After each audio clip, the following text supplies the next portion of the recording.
Bismillahirrahmanirrahim. Assalamualaikum warahmatullahi wabarakatuh. Sahabat Nabi adalah orang-orang yang memiliki kedekatan dengan Rasulullah Shallallahu Alaihi Wasallam, baik yang berasal dari hubungan kerabat maupun sahabat. Di antara banyak orang dekat di sekeliling Rasulullah, terdapat sahabat Nabi yang pertama masuk Islam. Mereka disebut sebagai golongan as-sabiqunal awwalun atau pemeluk Islam pertama mendahului orang-orang yang lainnya. Para sahabat Nabi ini mengenal dan memeluk Islam pada masa penyebaran Islam pertama kali di Makkah. Saat itu, para sahabat Nabi jumlahnya masih sedikit dan rata-rata berasal dari golongan miskin dan lemah. Siapa sajakah mereka itu? Mari kita mengkajinya. Tapi sebelumnya, like, subscribe, dan komen channel ini supaya mengetahui perkembangan terbaru dari channel ini.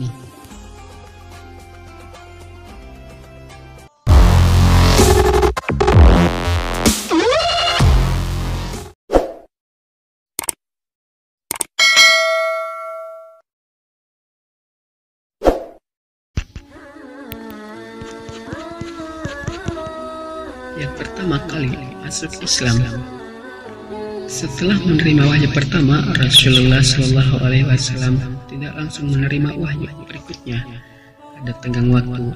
Masa kekosongan ini disebut dengan masa fatarah. Tidak diketahui secara pasti berapa lama masa ini berlangsung, namun sepertinya tidak berlangsung lama.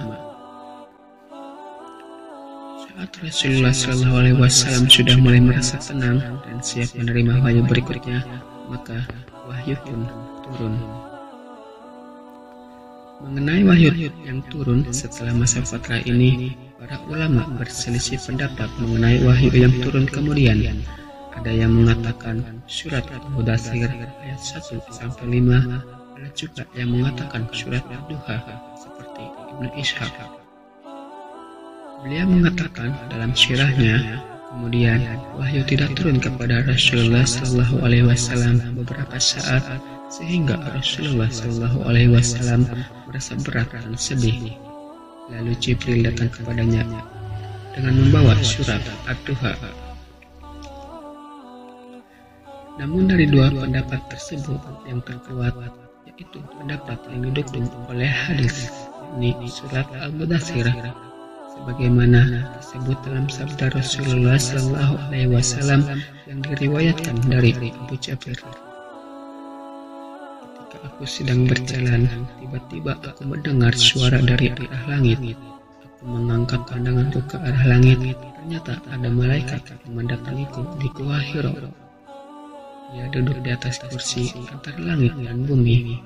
Aku takut padanya sampai-sampai aku jatuh ke tanah. Lalu aku mendatangi keluargaku.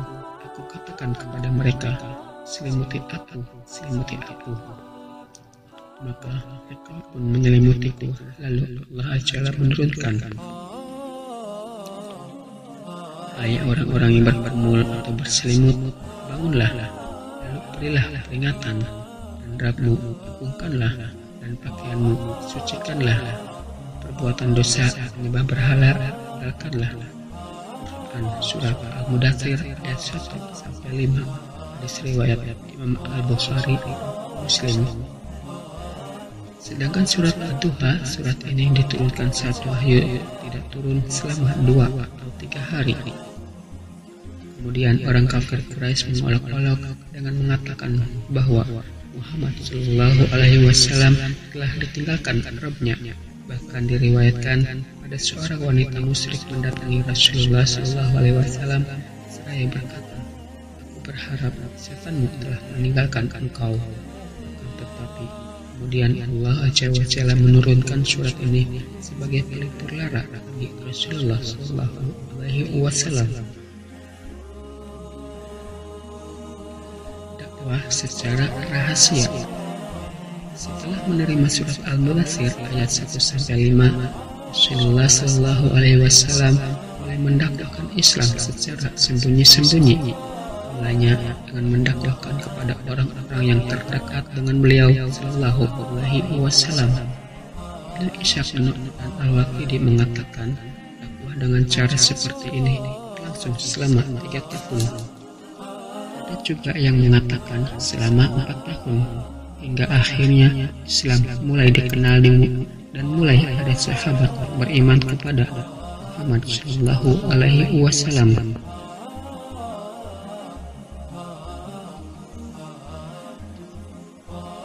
Meskipun saat itu fanatik kesukaan sangat kuat tertanam dalam dada orang-orang Quraisy, namun Islam tidak tersebar melalui jalur ini. Buktinya, tidak semua orang terdekat beliau Shallallahu Alaihi Wasallam mau menerima dakwah ini. Sebagai contoh, Abu Thalib meninggal dalam keadaan tidak beriman. Itu juga salah satu paman beliau Shallallahu Alaihi Wasallam yang bernama Abu Jahal bahkan menjadi penentang keras dakwah Islam. Orang-orang yang pertama kali menerima Islam: 1.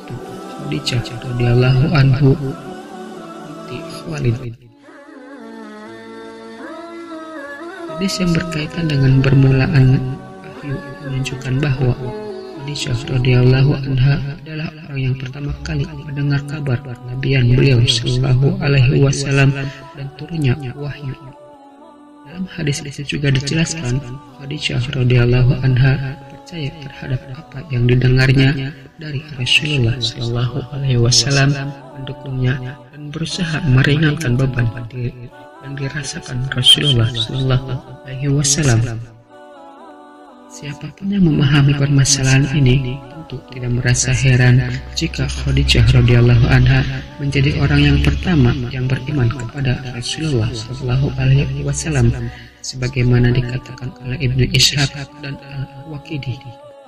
Rasulullah Shallallahu Alaihi Wasallam tidak pernah mendengar sesuatu yang menyakitkan dari Khadijah, tidak pernah membantah dan juga tidak pernah mendustakan. Kegelisahan dan penderitaan yang dirasakan Rasulullah Shallallahu Alaihi Wasallam telah dihapus oleh Allah Azza wa Jalla atau berkurang dengan perantara Khadijah radhiyallahu anha. Sungguh, beliau radhiyallahu anha seorang istri yang sangat berjasa. Wajarlah jika Rasulullah Shallallahu Alaihi Wasallam sangat mencintainya. Sampai-sampai diceritakan bahwa Aisyah radhiyallahu anhum tidak pernah merasa cemburu kecuali kepada Khadijah radhiyallahu anha, karena Rasulullah Shallallahu Alaihi Wasallam sering menyebutnya meskipun beliau radhiyallahu anha sudah wafat. 2. Ali bin Abu Thalib bin Abdul Muttalib al-Quraisy al-Hashimi. Tidak berapa lama kemudian, Ali bin Abu Thalib radhiyallahu anhu memeluk Islam. Beliau radhiyallahu anhu berada dalam asuhan Rasulullah Shallallahu Alaihi Wasallam sebagai wujud kepedulian beliau Shallallahu Alaihi Wasallam kepada pamannya yang memiliki banyak anggota keluarga, sementara tidak memiliki harta yang cukup untuk menanggung beban hidup. Tentang usia Ali bin Abi Thalib radhiyallahu anhu saat memeluk Islam, para ulama berbeda pendapat. Imam At-Tabari Ibnu Ishaq menguatkan pendapat yang mengatakan usianya saat itu 20 tahun. Sedangkan Ibnu Hajar menguatkan pendapat yang menyatakan 10 tahun. Yang jelas, Ali bin Abi Thalib radhiyallahu anhu termasuk generasi pertama yang memeluk Islam. Kemudian dijadikan menantu oleh Rasulullah Shallallahu Alaihi Wasallam, menikahkannya dengan Fatimah, anak Rasulullah Shallallahu Alaihi Wasallam.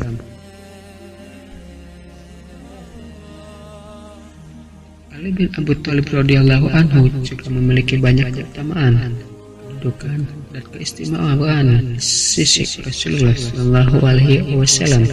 Dijelaskan dalam banyak hadis, di antaranya sabda Rasulullah Shallallahu Alaihi Wasallam pada Ali bin Abi Thalib, "Engkau adalah bagian dariku dan aku bagian darimu." Umar bin Khattab juga pernah mengatakan Rasulullah Shallallahu Alaihi Wasallam wafat dalam keadaan ridho terhadap Ali radhiyallahu anhu. 3.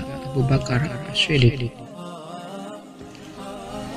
Dia bernama Abdullah bin Utsman, terkenal dengan nama Abu Khafafah At-Tamaimi, berasal dari Bani Taim bin Murrah. Dialah laki-laki dewasa merdeka yang pertama kali masuk Islam. sekaligus sebagai pendukung pertama Rasulullah. Membantu Rasulullah Shallallahu Alaihi Wasallam dengan harta dan jiwanya. Dia tegar bersama Rasulullah Shallallahu Alaihi Wasallam, mempercayai Rasulullah Shallallahu Alaihi Wasallam saat orang lain mengingkari atau meragukannya. Rasulullah Shallallahu Alaihi Wasallam menceritakan, sesungguhnya Allah Azza wa Jalla telah mengutusku kepada kalian. Lalu kalian mengatakan, engkau dusta. Sedang Abu Bakar mengatakan, dia benar. Lalu dia membantu dengan harta dan jiwanya.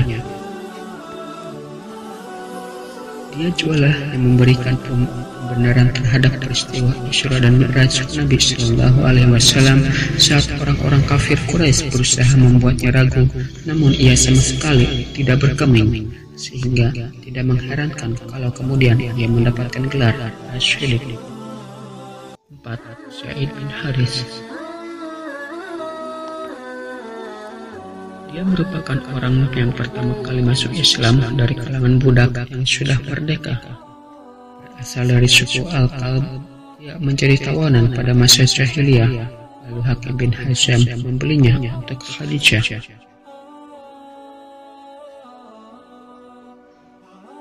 Dan saat Rasulullah Shallallahu Alaihi Wasallam menikah dengan Khadijah, Rasulullah Shallallahu Alaihi Wasallam memintanya. Pada saat bapak dan bibinya datang ke Mekah, mereka mengetahui keberadaan Zaid bin Harits lalu ingin menebusnya. Tetapi Rasulullah Shallallahu Alaihi Wasallam memberikan pilihan kepada Zaid, ikut bapak dan bibinya atau tetap bersama Rasulullah Shallallahu Alaihi Wasallam. Ternyata Zaid lebih memilih tetap bersama Rasulullah Shallallahu Alaihi Wasallam. Oleh Rasulullah Shallallahu Alaihi Wasallam, Zaid bin Harits disebutnya sebagai saudara, sebagaimana dalam sabda beliau Shallallahu Alaihi Wasallam, "Engkau adalah saudara dan pembantu kami." 5. Bilal bin Rabah. Dialah dari kalangan budak yang pertama kali masuk Islam. Dia budak dari seorang tuan yang zalim, yaitu Umayyah bin Khalaf. Saat tuannya mengetahui Bilal telah masuk Islam, maka ia menyiksanya dengan siksaan yang berat dengan harapan Bilal mau kembali meyakini yang telah menjadi keyakinannya semula. Namun Bilal tetap teguh dengan keimanannya meskipun mendapatkan siksaan yang berat, sampai akhirnya dia dibeli oleh Abu Bakar lalu dibebaskannya. Kemuliaannya nampak karena dia termasuk di antara para sahabat yang dijamin masuk surga. Disabdakan oleh Rasulullah Shallallahu Alaihi Wasallam, sesungguhnya aku mendengar suara gerakan dua sandalmu di hadapanku di surga. Hadis riwayat Bukhari. Demikian beberapa sahabat Rasulullah Shallallahu Alaihi Wasallam yang pertama kali memeluk Islam.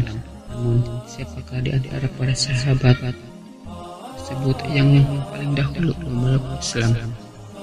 Dalam masalah ini, para ulama berselisih pendapat. Di antaranya ada yang berpendapat Khadijah yang paling pertama, yang lain mengatakan Ali radhiyallahu anhu, yang lain lagi mengatakan Abu Bakar radhiyallahu anhu, dan ada juga yang mengatakan Zaid bin Harits radhiyallahu anhu.